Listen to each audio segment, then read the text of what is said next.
ဘယ်နှချင်းလျှော့လျှော့ဘလောက်ကြာဝစ်လို့ရှိရင်ပြန်ပြီးတော့မပြုတ်တဲ့ပန်းလုံနည်းလေးလိုက်ကြည့်ထားနော်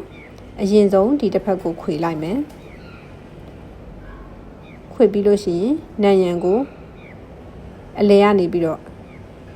အဲ့နဲ့စိုက်ပြီးတော့ချုပ်လိုက်မယ်ပြီးတော့တင်းအောင်လို့နောက်တစ်ချိန်ထပ်ချုပ်မယ်ကျိုးနဲ့1 2 3ချိန်ရစ်လိုက်တယ်ရစ်ပြီးတင်းဆွဲတယ်ဒါမှဘယ်တော့ဖြစ်ပြန်ပြီးတော့မပြုတ်တော့ဘူးเนาะအဲ့ဒီလိုပဲဒီဘက်မှာလည်းကျိုးနဲ့3ရက်ရစ်ပြီးတော့ဆွဲပါတယ်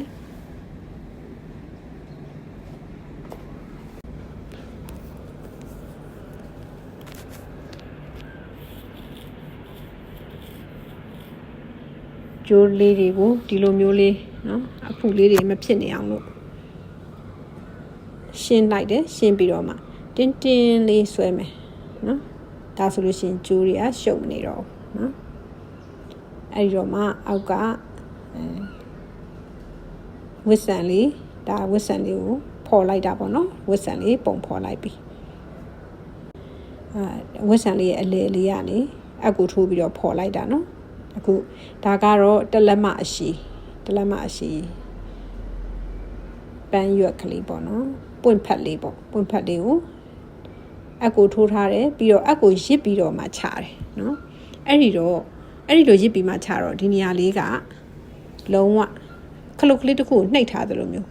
တင်းကတ်နေအောင်လို့နော်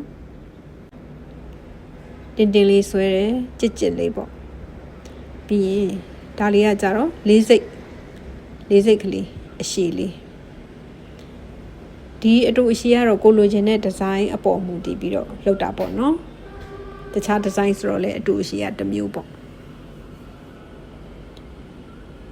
အကူရစ်ပြီးတော့ပဲချလိုက်တယ်နော်မြင်လိုက်တယ်မလားအဲ့ဒါကတော့ဒါပို့ပြီးတော့ကြစ်စေတယ်ပို့ပြီးတော့ခိုင်စေတယ်ပြီးတော့ဝစ်ဆန်လေးကလည်းလှလေးဖြစ်သွားတယ်ပေါ့နော်ပန်းလုပ်ပြီးရင်ဝစ်ဆန်လေးမလှဖြစ်တော့အပေါ်ကနေဝစ်ဆန်တစ်ခုကိုတင်ရတယ်အဲ့ဒီလိုမျိုးအပေါ်ကနေထူထူတင်စရာမလိုတော့ဘူးနော်အခုကကြတော့အစပထမတွေကဝစ်ဆန်လေးကိုကြစ်လက်အောင်နော်ခိုင်လေးလှုပ်ထားတဲ့အတွက်ထပ်ပြီးတော့ဒီလိုအရွက်ကလေးတွေပွင့်ဖက်လေးတွေထပ်ပြီးတော့ချုပ်တဲ့အခါမှာသူကဝစ်ဆန်တွေကအမြဲပဲကြစ်လစ်ကလေးနဲ့လှနေတယ်ပြီးတော့ဒီပွင့်ဖက်တစ်ခုကြတော့တခါတလက်မအရှိလေးလှုပ်လိုက်ပါတယ်အကူရစ်ပြီးတော့ချတယ်နော်ဒါကတော့ထူးခြားမှုပဲတီချာထွင်ရဲ့မမေသင်ပေးခဲ့တဲ့ပန်းလုံးလေးပါမမေအသက်85မှာဆုံးတယ်မမေ16နှစ်သမီးကလေးကနေ85မဆုံးခင်တစ်နှစ်အလိုအထိချုပ်ခဲ့တဲ့ပညာတွေပါ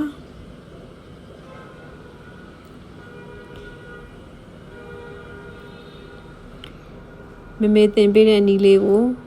အတုံးချပြီးတော့အခုပြန်ပြီးတော့သင်ပေးနေရတာဆိုတော့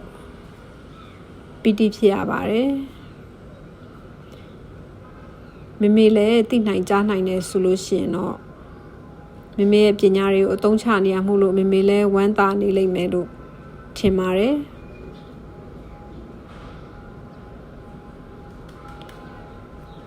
အခုတလက်မပြီးတော့နောက်ထပ်က4စိတ်ပြီးရင်အခုကနောက်ထပ်4စိတ်တစ်ခုထပ်ပြီးတော့လုပ်ပါမယ်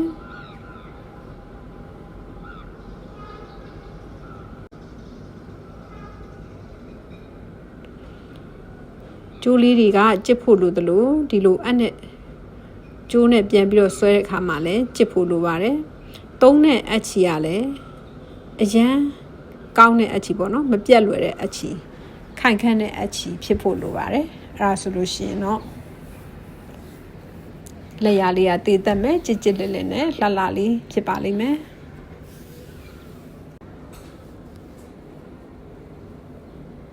ပြီးတော့နောက်ထပ်ကတစ်ခုကကြတော့တစ်ခါတလက်မအရှိအကူရစ်ပြီးတော့ပဲကြော်ပြီးတော့ခြားတယ်နော်အမြဲတမ်း ဒီနည်းလေးကိုရအောင်ယူထားပါနောက်ထပ်ဘယ်ပန်းလေးတွေဘယ်ဒီဇိုင်းလေးတွေလုပ်ဒီလိုလေးပဲဖြစ်အောင်လုပ်ပါနော်ပြီးတော့ဒီမှာအောက်ခြေလေးတွေကိုလည်းကြစ်ပြီးတော့ကတ်နေအောင်တင်းတင်းလေးဆွဲပါတယ်အဲ့ဒီလိုတင်းပြီးကတ်နေမှတည်သက်လှပတာပေါ့နော်ဒီနောက်တစ်ခုကကြတော့လေးစိတ်ပွင့်ဖက်လေးထပ်ပြီးတော့ချုပ်တယ်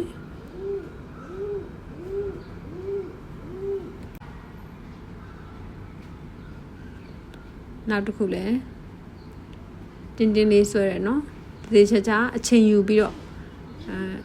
ပွင့်ဖက်လေးအခြေရင်းလေးကတစ်ခုနဲ့တစ်ခုနဲ့ကတ်နေအောင်လို့နော်ကတ်နေအောင်လို့အဲ့ဒီလိုလုပ်တဲ့အခါမှာလက်ကတော့အရန်အားထည့်ရပါတယ်နောက်ထပ်ကတော့လေးစိတ်ပွင့်ဖက်လေးတစ်ခုထပ်ပြီးတော့ချုပ်ပါတယ်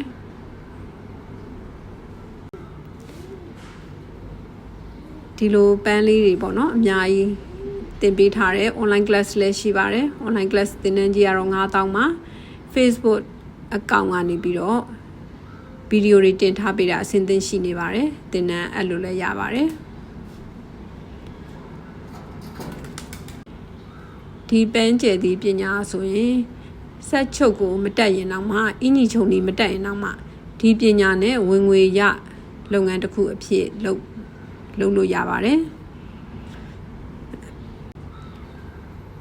အခုဒီမှာသင်ပေးထားတာလေးတွေကိုလိုက်ပြီးတော့လုပ်မယ်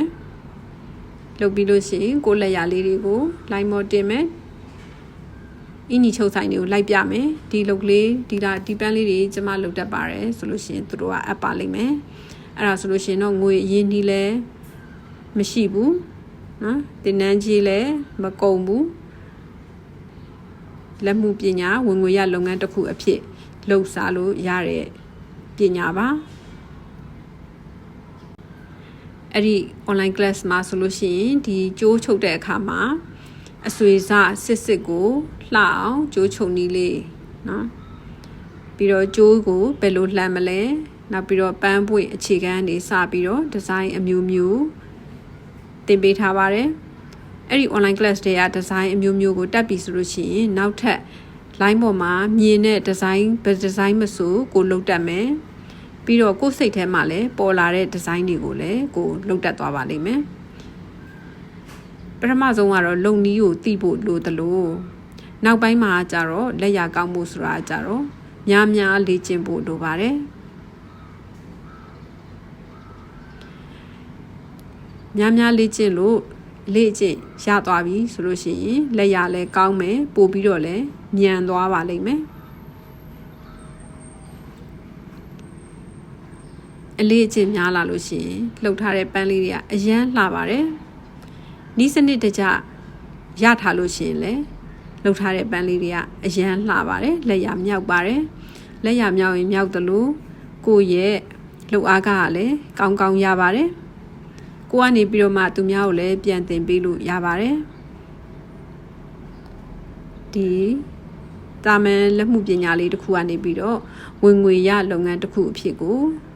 ကောင်းကိုလှုပ်ရှားလို့ရပါတယ်နော်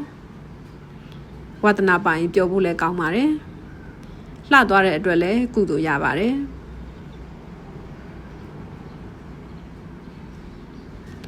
အခုဒါပန်းလေးကပြီးပါပြီပြီးတဲ့အခါကျတော့ဒီကြိုးကိုအောက်ဖက်ကိုထားလိုက်မယ်တကယ်လို့ကြိုးကအဘေးမှာထားမယ်ဆိုတော့အရွက်ထုတ်မှာပေါ့နော်ဒီပန်းရဲ့ဒီဇိုင်းလေးကတော့အရွက်မထုတ်ဘူးနော်အောက်ဖက်ကိုပို့လိုက်မယ်ကြိုးလေးကိုပို့ပြီးတော့အဲ့ဒီအောက်မှာအစတက်မယ်အစတက်ပြီးတော့ဖြတ်လိုက်မှာပေါ့နော်